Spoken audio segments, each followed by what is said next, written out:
전국에 계신 여러분 안녕하십니까? 이준원입니다.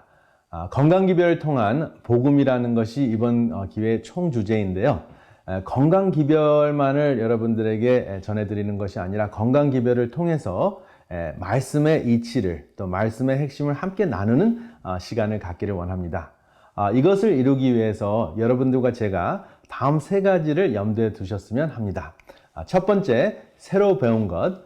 두 번째, 내가 실천할 것. 그리고 세 번째, 이웃에게 나눌 것입니다. 이 세 가지를 적용하시면 우리가 같이 보내는 이 시간들이 매우 값질 것이라고 확신합니다. 비전 스테이트먼트를 한번 정해 보았는데요. 성경 말씀 히브리서 5장 12절에서부터 14절에 있는 말씀입니다. 요약해서 핵심 구절을 제가 읽겠습니다. 젖을 먹는 자마다 어린아이니 의의 말씀을 경험하지 못한 자요.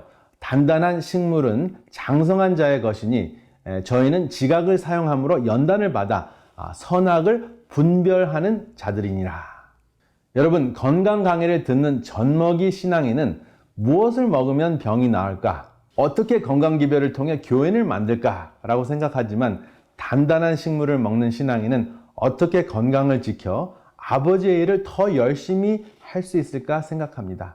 여러분들과 저는 잘 먹고 잘 살기 위해 건강기별을 실천하는 것이 아니고 우리의 삶을 통해 아버지의 나라를 이웃과 함께 하려는 것입니다. 그렇다면 건강기별도 복음적으로 이해됐으면 좋겠습니다. 제 첫 주제는 자녀와 가족 3, 4대를 위한 후성유전학입니다. 후성유전학 하면 좀 거창한데요. 이 거창한 주제이기는 하지만 이것을 잘 이해하면 다음과 같은 매우 중요한 질문들에 대한 답변을 하는데 큰 도움이 됩니다. 나는 누구인가? 어떻게 살아야 하는가? 내 삶의 의미는 무엇인가? 자녀가 클 때까지만이라도 건강해야 하는데 어떻게 해야 하지? 어떻게 건강을 유지하며 자녀들에게 민폐가 되지 않을까? 우리 모두가 고민하는 주제들입니다. 그리고 큰 과제입니다. 그런데 이런 생각조차 할 겨를이 없이 하루하루가 힘든 분들도 힘겨운 분들도 있을 것이라고 생각을 합니다. 그럼에도 불구하고 힘들지만 힘든지 모르게 살 수 있는 길이 있는 것 같아요. 바로 있는 곳에서 필요한 존재가 되는 것입니다. 필요한 존재가 되는 것은 삶의 의미를 체험하는 가장 좋은 길입니다. 살만 나는 것이죠. 나를 필요하는 사람이 있는지 살펴보면 되는 거거든요. 거창한 일이 아니라도 가능합니다. 항상 100%가 아니라고 하더라도 그때그때 서로 옆에 있는 사람보다 조금 더 힘을 낼 수 있으면 됩니다. 그런데 조금 더 힘을 낼 수 있는 필요한 존재가 되려면 나라는 영혼이 건강해야 합니다. 나라는 영혼은 몸과 분리되어 있는 것이 아니라 몸과 마음으로 이루어졌다는 것이 과학적으로 밝혀졌습니다. 몸과 마음이 어떻게 상호작용을 하여 영혼을 이루는지, 어떻게 내 영혼이 건강하게 될 수 있는지를 알게 해주는 것이 바로 후성유전학입니다. 여기 두뇌의 그림이 있는데 마음에 해당되는 사파입니다. 그리고 변연계라는 마음의 기능을 하는 뇌 영역이 있고 이 그림에서 몸에 해당되는 면역체가 있습니다. 마음과 몸이 밀접한 교통을 한다는 것입니다. 마음이 기쁘거나 몰입을 하면 면역체가 강해지고 마음이 울적하거나 해이해져 있으면 면역체가 약해집니다.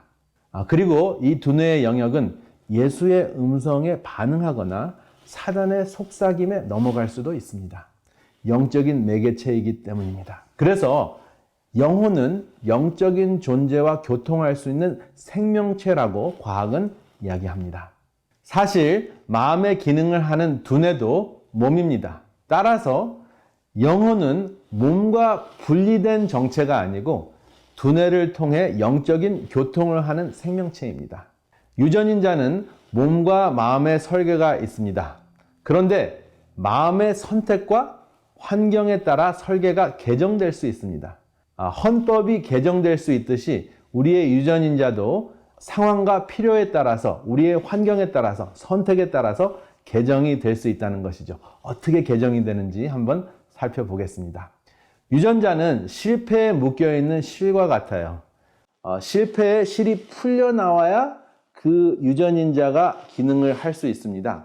실을 풀려 나오게 하는 것이 바로 우리의 환경이 될 수도 있고 우리의 생활 습관이 될 수도 있습니다. 그리고 이 생활 습관은 다시 유전인자의 기록이 됩니다. 기록으로 남습니다. 굉장히 신기하지 않습니까? 이 유전인자의 기록이 정자나 난자에 남으면 다음 세대로 유전이 되는 것입니다. 이 현상을 후성 유전학이라고 합니다. 불과 30년 전만 해도 많은 과학자들이 받아들이기를 좀 꺼려했고 또 힘들어했던 주제인데 이제는 과학적으로 계속 재입증이 되고 있는 현실입니다. 여기 4대 가족 사진이 있습니다. 후성 유전학의 대표적인 사례입니다. 바로 이 사례 때문에 전 세계적인 과학자들이 후성 유전학을 받아들이게 됐습니다. 증조 할머니는 비만, 할머니는 유방암, 엄마는 당뇨병, 손녀는 중증 알레르기에 걸려 있습니다. 세계 2차 대전 막바지에 독일군이 네덜란드를 포위해서 식량 보급을 차단하자 인위적으로 기근이 생겼습니다. 그래서 이 증조 할머니는 아주 적은 양의 칼로리에 익숙해진 후에 출산을 했습니다. 그랬더니 적은 칼로리를 섭취하다가 음식 섭취량이 정상으로 증가하면서 이 4대 가족 모두에게 과잉 섭취가 되고 또 문제가 생겼습니다. 유전인자의 발현에 차이가 생긴 것입니다. 그래서 적은 칼로리에 익숙했던 증조 할머니는 비만, 그리고 할머니는 암, 엄마는 당뇨병에 걸리게 됐습니다. 그리고 손녀는 증조 할머니나 할머니나 엄마를 보고 칼로리를 적게 먹었지만 적은 양을 먹었지만 중증 알레르기에 걸리게 된 것입니다. 그런데 반전이 있습니다.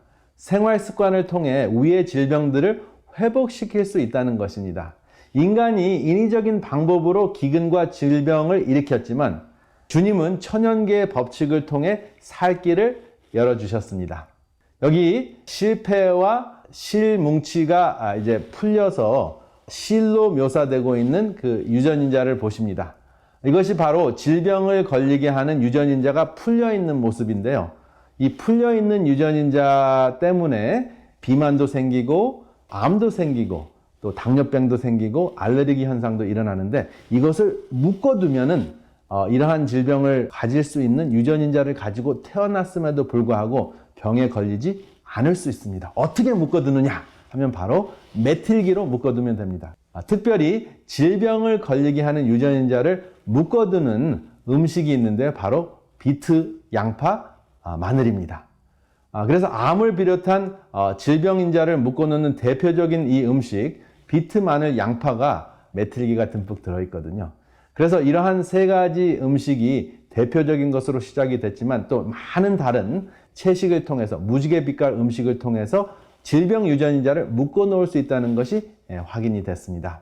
여기 사진이 있죠? 좀 춥기 때문에 요즘에는 그 비트를 구워서 마늘과 또 혹은 양파와 같이 구워서 드시면 참 좋겠습니다. 그런데 비트, 마늘, 양파가 치료제인 것은 사실인데 이 음식만을 찾으면 젖먹이 신앙이고요. 이 음식들을 빛으로 만들어주신 창조주를 기억하는 것이 단단한 식물을 먹는 신앙인이 되는 것입니다. 천연계의 어미가 된 짐승들은 갓 태어난 새끼를 핥아줍니다. 씻겨주는 것인가요? 아닙니다. 새끼에게 천연 백신을 주는 것입니다. 여기 어미소가 갓 태어난 송아지를 핥아주는데요. 이렇게 어미가 핥아준 송아지는 나중에 스트레스를 쉽게 극복할 수 있습니다. GR, 글루코코르티코이드 리셉터리라고 하는 스트레스 극복 유전인자가 실패해서 풀려 활성화되는 천연 백신을 맞았기 때문에 그렇습니다. 저는 이것을 쓰담쓰담 백신이라고 이름을 붙여 보았습니다. 송아지와 소의 모습인데, 어미소의 모습인데 바로 쓰담쓰담 백신이 있습니다. 사람도 서로에게 쓰담쓰담 백신을 줄 수 있습니다. 따가운 눈총 대신에 따뜻한 눈길, 비꼬는 말 대신에 격려의 말, 상처가 되는 표현 대신에 힘이 되는 언행으로 다양한 백신을 하루에도 여러 번 나눌 수 있습니다. 이것이 우리 유전인자의 기록이 됩니다. 여기 보시면 좋은 인자가 풀릴 때 활용되는 물질이 있는데 바로 아세틸기라는 것입니다. 좋지 않은 질병을 걸리게 하는 유전인자는 메틸기가 묶어주죠. 그래서 메틸기는 나쁜 유전인자를 묶어주는 역할을 하고 아세틸기는 좋은 유전인자를 풀어주는 역할을 합니다. 굉장히 놀랍지 않습니까? 그래서 예를 들어서 음식을 섭취하지 않아도 쓰담쓰담 해주는 삶을 살면은 아세틸기가 분비가 되어서 좋은 유전인자를 그 실뭉치에서 이렇게 풀어주는 그러한 역할을 한다 하는 것입니다. 그래서 먹는 것, 굶는 것, 운동과 스트레스, 우리의 언행, 그리고 교육, 함께하는 사람, 이런 모든 것들이 우리의 유전인자 발현에 큰 영향을 미친다는 것입니다. 그리고 유전인자의 기록이 됩니다. 그리고 특히 우리의 품성은, 우리의 생각하는 또 마음가짐의 습관은 두뇌 유전인자에 새겨진다는 것입니다. 여러분들과 저는 스마트폰이 있죠? 스마트폰의 정체는 클라우드에 저장이 됩니다. 그래서 만약에 우리가 스마트폰을 망가뜨리거나 또 잃어버려도 클라우드에 저장되어 있는 정보가 있기 때문에 그것을 복구를 시키면은 완전히 새로운 스마트폰을 사서 옛날과 같이 스마트폰을 쓸 수가 있습니다. 우리의 정체와 삶도 저장이 됩니다. 클라우드에 저장이 되는데 H클라우드에 저장이 됩니다. 이것은 제가 붙인 이름인데요. Heavenly Cloud. 성경에는 이 Heavenly Cloud를 주의 책이라고 표현을 합니다. 또 기념책이나 생명책이라고도 기록을 했습니다. 그래서 우리의 정체와 삶이 기록이 됐기 때문에 우리가 혹시 죽는다고 해도 그 모든 것이 복구가 가능합니다. 그래서 그렇게 복원이 되는 것을 부활이라고 합니다. 그래서 혹시 우리가 건강을 열심히 지키다가 생명을 다한다고 할지라도 또 불의의 사고로 우리의 생명을 잃는다고 할지라도 우리는 복원이 될 수 있는 것입니다. 왜냐하면 주의 책에 우리가 기록되기 때문입니다. 우리가 후성 유전학을 배우다 보니까 성경에 있는 말씀을 깨우치게 되는데요. 성경에 있는 말씀은 생명의 법칙을 선택할 때 운명적인 죄의 영향을 억제할 수 있다 하는 개념과 이치가 나옵니다. 그것을 바로 성화라고 합니다. 우리가 태어날 때 타고난 그 유전인자의 그 영향력을 우리의 선택으로, 우리의 생활 습관으로 묶어놓을 수 있다 하는 것입니다. 부정적인 것은 묶어놓고 또 우리에게 생명적인 것은 풀어놓을 수 있다는 것이 바로 이 후성 유전학의 복음입니다.